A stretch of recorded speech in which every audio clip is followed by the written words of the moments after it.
What's up, everybody? This is Jimmy with Trading Decoded. It is March 5th, 2024, and what a beautiful day in the market.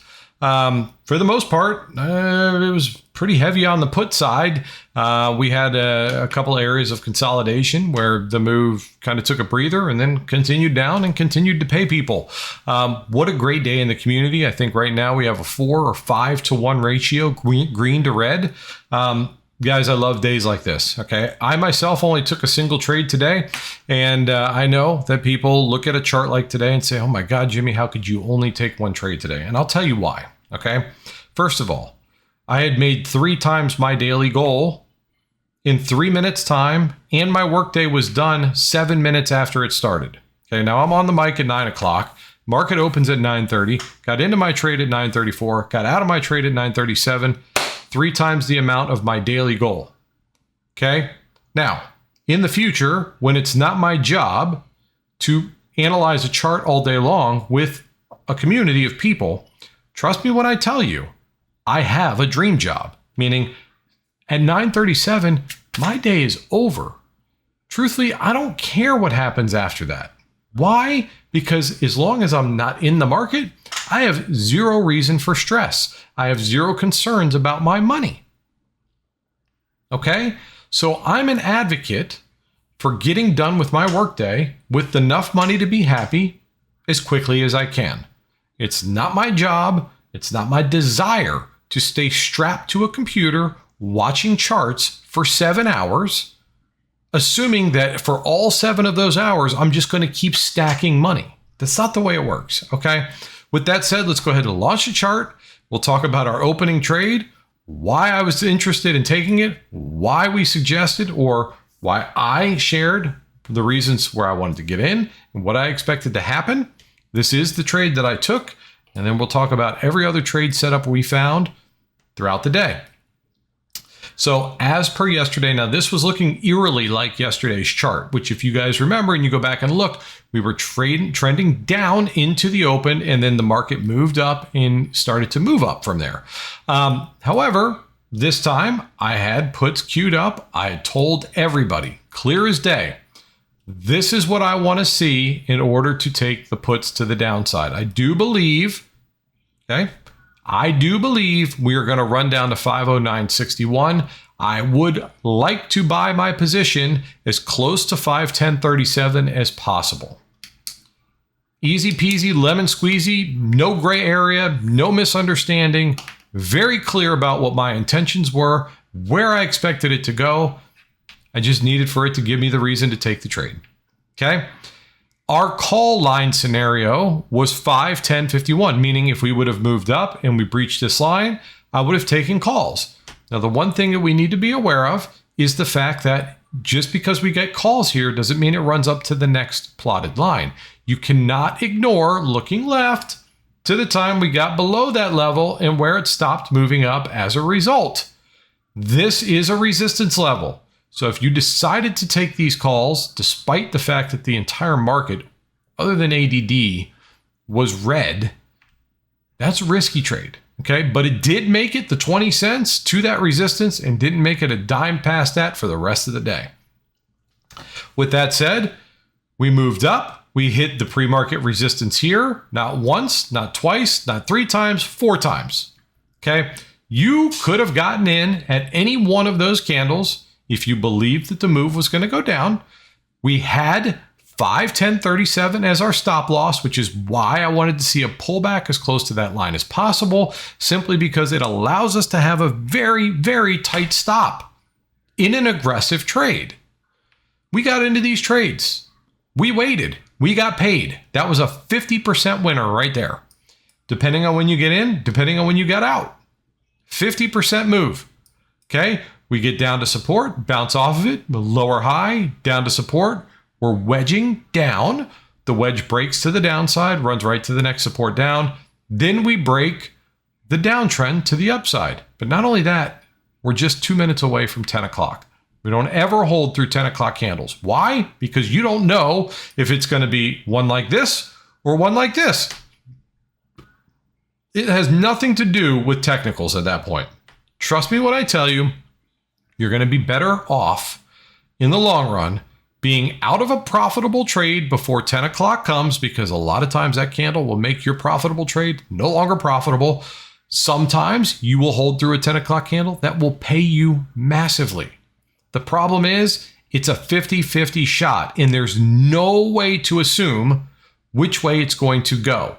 No technical skill will help you determine the direction of that candle. Okay? To say it just goes with the trend is crap. We were trending down and we rocket shipped up. Okay? Didn't make it crazy high. That's not the point. The point is, if you were in puts down here on a known support level, we broke the downtrend. This right here should have been reason enough to get out of your trade, because there were people still holding on to puts at this point. And I told them, guys, we're a couple minutes away from 10 o'clock. If we close above that red trend line before then, you definitely want to get out. But if you're in profit, I certainly wouldn't hold on to my puts when the 10 o'clock candle gets here. That's all I can do. And the fact that we talk about that candle every day before that candle comes makes me sleep better at night. Okay? Now, I'm well aware that there are people out there who like to hold through the 10 o'clock candle, and that's fine. I'm trying to help people be less risky. Okay? That's my job. That's my goal. Because you shouldn't be taking risks until you've learned how to take proper trades. Okay? It's just my opinion. Every trade is a risk in any way, but holding through a 10 o'clock candle is an unnecessary risk. All right? With that said, if you bought calls at open and you held down here, you may be inclined to hold your calls through 10 o'clock because maybe it saves you. But this is where the emotion part of trading comes in. Okay? You're down and out because now you're holding and hoping. At this point, if you're in calls from here, you don't care if this trade goes to zero. You're just hoping it doesn't. And this gave you the opportunity to get out. And here's the scary part. And if you were that guy today, I'm sure they're out there. I hope you got out when we got up here. A lot of you probably said, oh man, look at that move to the upside. It's going to rocket ship to the upside. Well, you turned into a hold and hoper again, or greed took over and you hopefully got out with a minimal loss. Because if you held on past all this, it was a very bad day for you. Whoops. All right, now to the downside. Why entries on this candle? Why'd we talk about them? Well, there's several reasons, because I know the first question is going to be asked is, well, why didn't you buy puts because we closed below this line here, Jimmy? Well, there's several reasons. Number one, we were still in a downtrend. Number two, we're getting close to 10 o'clock. Number three, Qs were near a support level around this time. And number four, ADD was on a rocket ship to the upside. Okay? Rocket ship to the upside. So there was nothing that was worth taking that risk. However, this time we rejected a nice move to the upside, got heavy momentum to the downside. We closed below support, number one. So at 10:08, Qs had just blown through 3 levels of support, closing below it. Now there's movement or potential move to the downside exists, worth taking. Okay, at 10:08, ADD had slowed its roll and started to pull back. Okay, 10:08's right here. Also, NVIDIA coming off lower highs. Red, everything we like to see was red at the time we need to see it. Okay, now if I have the Jim indicator on, it actually triggered all that to be true way before, 2 minutes before this one. But still, I respect support and resistance. I need to know we close below support, looking for the next potential support down. Very simple. Now, if you end up holding those puts, that's fine. Just move your stop down when we get to these levels. Okay, I don't know if support's going to hold here. I don't know at all. If we close below that support, the odds of making it down again are better than when we don't close below it. Okay, we had folks buy a pullback to this teal line right here. Okay, great entry. Great entry, because now you have your stop is pretty tight. The candle close above this little wick right here. And you're hoping for this move to continue down. We're looking for confluence in the market. Okay, we're moving down. People who held those puts, second opportunity, Third opportunity, fourth opportunity. Now we have people at this point FOMOing in. Jimmy, when should we buy puts? Jimmy, when would you buy puts? Wait for a pullback. What's happening at this pullback that is not making me excited? Well, at this time, at 10:28, Qs at 10:28, I think it just closed above. Yeah, closed above or weren't close enough yet to their trend line. Okay? And it was a green candle on the Qs. I believe ADD ADD kind of hung around between 100 and 200 and 300 for quite some time. So ADD wasn't a huge help today. And then NVIDIA around that time was pulling back to its downward trend line as well. Okay, what we needed to see and what we wanted to see was not only SPY being at resistance, okay, at a trend line, Qs being at same resistance or a trend line, and NVIDIA. Okay, we're looking for confluence, guys. You got that, not on this candle, but on this candle. Great, take your entry. First candle closes you right below support. We're looking for the next support down. It's very simple. It's very simple. Okay, now if you chose to hold on to that, we ultimately made it within 5 cents of the next target down, so you could have got out here, but I'm not going to sit here and draw these circles all day long. We start pulling up. Okay, now, if you had a call bias today and it can't go lower, today was extremely painful for you. Okay, we unfortunately have a member in our community that was just wishful thinking to the upside. I don't know how much money he lost today, but the issue I had with it was that he was trying to sell the idea that calls are the way. We found the bottom, time to get into calls. This thing's going to rocket ship up, V-shaped recovery, yada yada yada. Guys, play with the trend. Keep an eye on everything, not just SPY, okay? And certainly don't base the information you share in a community based on your hopes for a mistake that you already made, okay? If you're in calls on a day like today, understandably, you hope the chart pushes up to save you. But please justify your actions or your reasoning if you're going to share that thought process with hundreds of people. Okay. Now, hopefully, and I don't believe that anybody in our community gave a whole lot of value to this person's thought process because, well, they know better. Okay. Today was just a very difficult day. In fact, when people were asking me, Jimmy, if you were to buy calls, where would you buy them? I said a minimum would be a 508.67 or above. I would prefer to be above 509.27. Other than that, calls were not a thing until later in the day, and I'll explain where that came from, okay? So number one would have been a potential above 508.67 because from us to get from here to above that line, we'd take out a bunch of resistance levels. That would make me feel like buyers are starting to rotate the market up, and there's room between that line and the next resistance that would provide us with payment worth trading, okay? But we have a very strong resistance here, and I'd feel much better about SPY fighting its way up to here and getting through those sellers to give us a much better chance of moving up. We didn't get that, so it doesn't matter. When would you buy puts again then, Jimmy? I said, well, at least wait for a candle close below this trend line. Okay, so this is wedging up. Now, people were asking me, would you buy this wedge here? And the reason I said no, and the reason I wouldn't have bought them here, because this one of our members was saying, oh man, look at all these opportunities I have to get into puts. The difference is that you're coming off of, and this is the case each time, right? We're coming off of higher lows. We're wedging to the upside. Now this one was pushing up against resistance. And what I tell people that this looks like to me is you've got a water bottle, okay? You've got a water bottle. You've got a lid on it, okay? You're filling the bottle up with water from the bottom, okay? Higher lows. All the pressure is being built up on the cap, okay? Now, normally, not always, but very often, when you're coming off of higher lows like this, the pressure being built up here, buyers are getting stronger, usually results in a move out to the upside.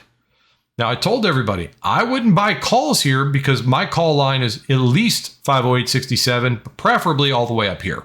But I wouldn't buy puts here because of that analogy I just shared with you. Okay? It broke up.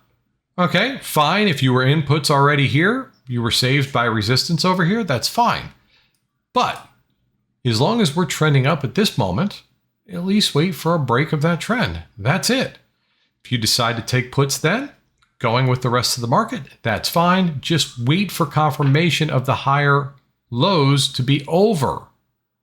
Breaking that line gives you that. Okay? Now, we move down and run right through support, getting down to the next support. Okay? We get through that and we get down here. Now, this is not, we didn't call the bottom, but what we did do was make it right through support here, which if you were fast enough, you could have got out somewhere in there. But ideally, if you're aiming for the low of day target, you could have marketed it out at any point in this candle. Okay. Then we find support here, double bottom. We start to move up, rejection, move up, higher low. If you're in puts, guys, this is a dangerous sign. I'll show you it again in the future, which would have saved people and is also the reason we talked about calls late in the day. Okay, coming off of a higher low, we're looking for resistance to hold, not expecting it to because bottle cap scenario. Breaks through that resistance, turns it into support, right up to the next resistance, breaks it, right to resistance, turn to support, through the resistance, right up to the next resistance. Can't make it through. Okay. This is an area of no trade for me. Not only that, because I'm at lunch, number one, and well, we're not doing a whole lot of anything. Okay. However, we, at this point, what's happening at 137? We were looking for reasons to get into the downside. So at 137, I believe the Qs had just broken a very important line right there. We had been saying, or I had been saying all day, look at how strong this 435.50 line is on the Qs. Boom, boom, boom, boom. And I said, guys, this time we're coming off of lower highs. If we break this to the downside, it could be a decent move from here. Okay, so we were hoping the Qs close below that support. It was a very strong support leading up to that time. This is the minute that it did. At 137, NVIDIA, I don't know what NVIDIA was doing at 137. We don't pay much attention to it, but NVIDIA was looking like it was trying to break support too. Eventually it did, but Qs broke it. That was the reason for entry here. And we were looking for a SPY to hopefully get down to our next target at 506.58. Now, we didn't get there here. We were staying below 507.37. That was the absolute worst case scenario. If you're going to stop out of this trade, you better be out below that line or don't let it go above that line. Qs needed to stay below 435.50. That was another rule. It did through this whole thing. Qs kept putting in lower highs. So the downtrend was strong on the Qs. We were following it the whole time. So we had people stay in this trade. Now, once we got back down to this support for the second time, logical, especially after bouncing off of it quite a few times, guys, look at that as a sign. Okay. We hope to get to the next support down, but if it's not going to give it to you quicker, take your profits. Okay. Take your profits. This would have been very uncomfortable pullback to hold through, even though we were well below our threshold for stopping out. Just take profits. Okay. We pull back, stay below that resistance. Now, at this particular time, you have a break and retest to the downside. That's all we're looking for. We had nothing else to go by. Qs, I said, guys, if you're going to take this, Qs are below resistance. As long as Qs stay trending down, go ahead and go for it. Okay. Entry, exit. Pretty clean move. Nice move to the downside. What is that? An 80-cent move almost? Not bad. Not a bad trade late in the day. If you held on to it, I just announced in our general chat, guys, I think it was right at 258. I said our next target down should be somewhere around 504.86. Okay, so we had a lot of people who got in up here, were very green, decided they want to hold through this. Our stop loss for a pullback was here. Okay, candle closes, I do, whatever you choose to do, whatever. But we were looking for 504.86. Now, We tried to get there here. We tried to get there here. We couldn't get there. And at this point, you got a 5-cent rule. We have a 5-cent rule. Low a day was 5 cents off of our next target. Okay. A lot of people respect the 5-cent rule. Now, I'm not going to get into where that comes from. But for those of you who know why I have a 5-cent rule, you also know how often that rule saves you or maximizes profits in a lot of trades. Anyway, that's why that circle is there. For the call side, people were still trying to play puts, understandably, because SPY was still trending down. However, puts were off the radar for me because you can see here, for the first time, Qs closed above their downtrend line at 334. 334 is right here on SPY. I know SPY hasn't taken out its lower highs to the left over here. It's not the point.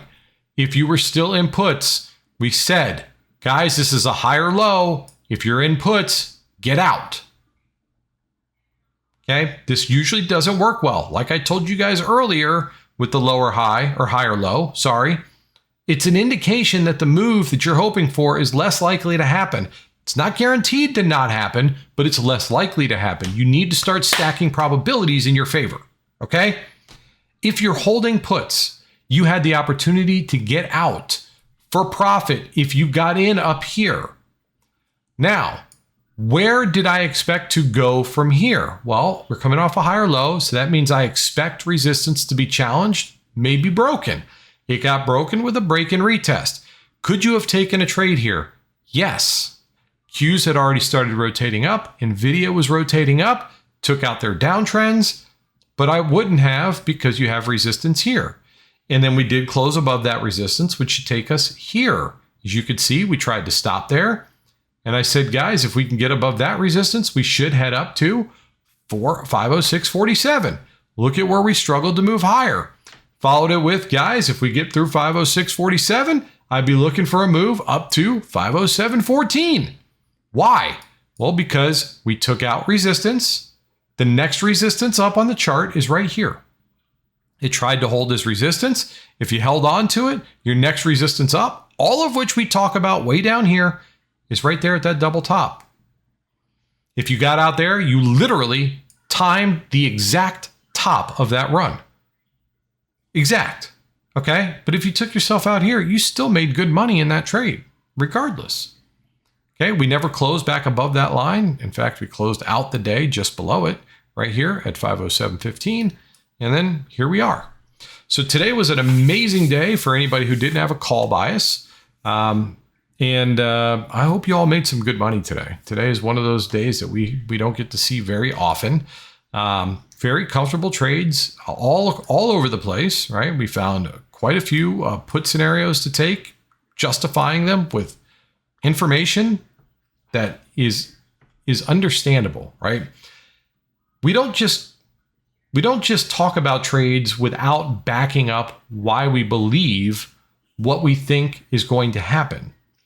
Every single trade that we discuss in our Discord community is based on things that we've learned. It's based on probabilities from what we've seen over the course of doing this every day. Guys, it's not just random suggestions, okay? It's not just random thoughts. And if you're in our community, you already know. If you ask me about any of these trades, if I hadn't already explained it or you didn't hear me explain them, I can give you a very clear answer as to why. Okay, that's important. That's important because for me, if I don't have those answers, then these trades do not exist for me. I don't take trades on hope. I take trades off of probabilities. Nobody knows what the market's going to do. And if anybody tells you that they do know what it's going to do, run away quickly. Or don't put your money based on what they say unless there's logical explanation for it. In fact, I wouldn't trade any trade that isn't your own based on your own logical information. Okay? There are tons of people out there who trade completely different than the way I do. And that's fine. And it works for them. Okay? I can only share with you what works for me. what I've learned in doing this every day. Okay? And I've got tons of people who come to try and learn from me and from other members in our community as to how to read the charts. And that's what we're doing in here. We're not a call out service. I'm not telling you guys when to buy and sell because I'm not allowed to do that. But what I can tell you is, hey, I believe that if we close below this line, we turn it into resistance, probabilities, the odds say we should move down to the next support down. If you choose to use that information to take your own trades, that's totally up to you. I'm just sharing my thoughts, my understanding of price action, and you can determine whether that works enough for you to use it as a learning mechanism. All right. With that, we're going to wrap it up. Hope you all found some useful information in this video. If you did, please like, share, and subscribe. If you'd like to join our Discord community, well, we'd love to have you. There's links down below in every one of my videos. It's a pretty great community. Okay. We do live charting sessions once per week. We have 2 trading rooms that we discuss charts with 2 completely different strategies every single day. And you're surrounded by a whole bunch of people that are here to learn. No drama in our community, no BS. You're surrounded by adults, guys. You can ask anybody in our community if they like it here for that reason alone, and the answer is overwhelmingly yes. Okay, we don't have the problems that a lot of other Discord servers had, fortunately, because I don't stand for it. You will not be welcome in my community if you come here and act like a jerk or behave like a child. I will remove you. It's that simple. Okay.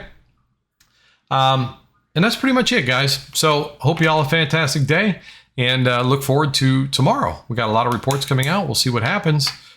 Go into every day with no assumptions, trade what the chart gives you, make some money, call it a day when you've made your money, because more trades doesn't equal more money. And that's pretty much it. Hope you all had a fantastic day. Till tomorrow. I love you guys. See ya.